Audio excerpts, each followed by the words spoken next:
Let's dive right into this shit, shall we? So, Trump's tranny ban on the U.S. military. My thoughts on it? The U.S. military should never have been politicized in the fucking first place. This, the cancer that politics just injects once it's involved in something is just a paramount to the exact opposite of military dealings.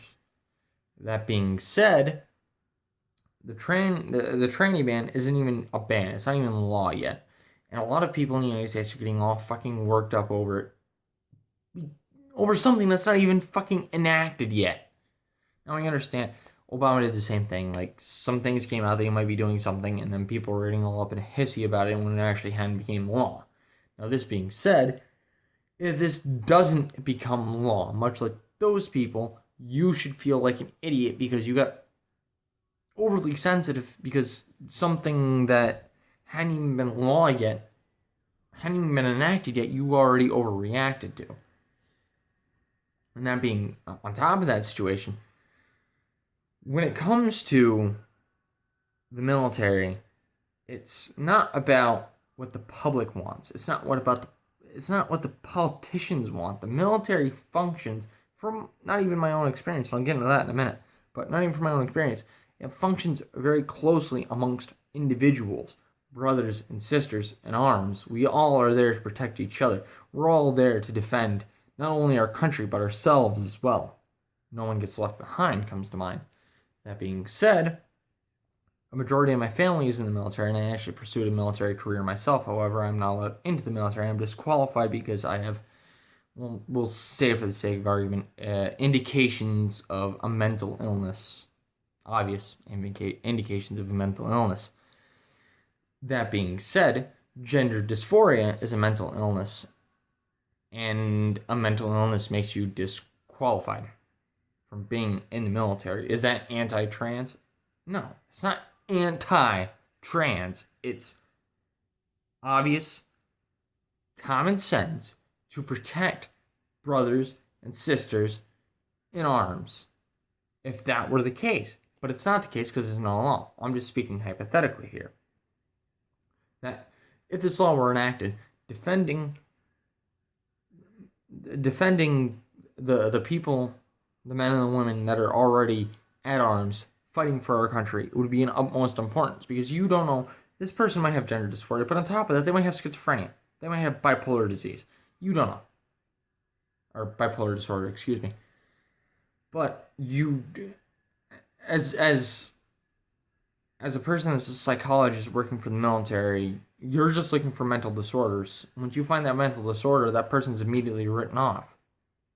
And there's no way that you can join the military after that, because it's not a negative mark against you that follows you for the rest of your life. No, it's just something that the military knows is like, this person has a certain mental disorder that might make them slightly more susceptible to cracking, as it were, which, hell, even healthy people can crack. So the fact of the matter is, since healthy people can do it, people that already have a mental disorder are probably far more prone to it than people who don't have a mental disorder. That being said, and I feel like this is something that needs to be brought to life, is that military life is a lot different than your civilian life.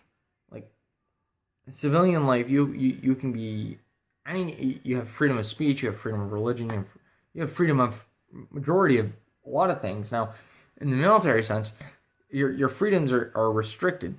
Your freedoms are restricted so that you become one with the unit, as it were, or platoon, or what have you. I've forgotten a lot of my nomenclature over the years, but that being said, since the military works this way, and since the military is the embodiment of the protection of the country, the fact that people continue to politicize it, both on the left and on the right, the fact that they politicize it is a blasphemy to the very idea of what the military is supposed to represent. The military is supposed to represent the protection of the country.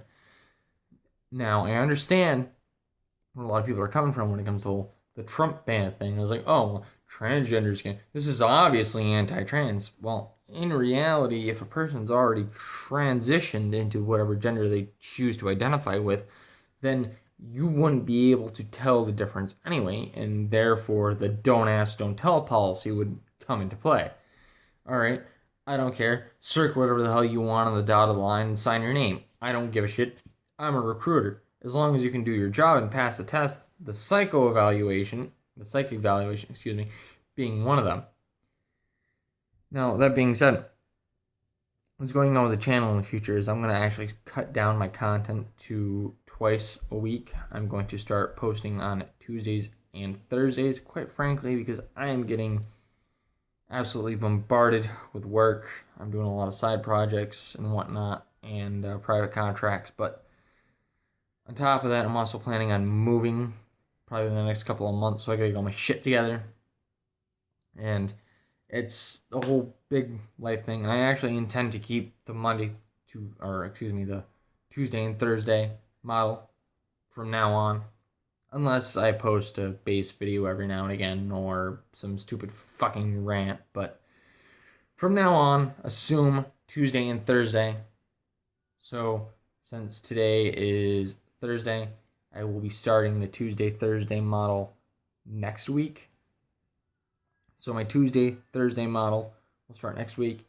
And I'm not sure if my philosophy and politics will follow on Tuesday. But if it does or doesn't, I will let you know why and my future plans for that series if it still continues, considering that is the least viewed series on my channel, as it were.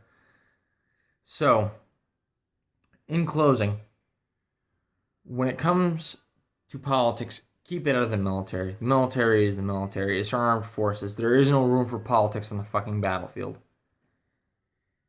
And on top of that, I want all of you to have a good morning, afternoon, evening, and or night. And I will see you next Tuesday.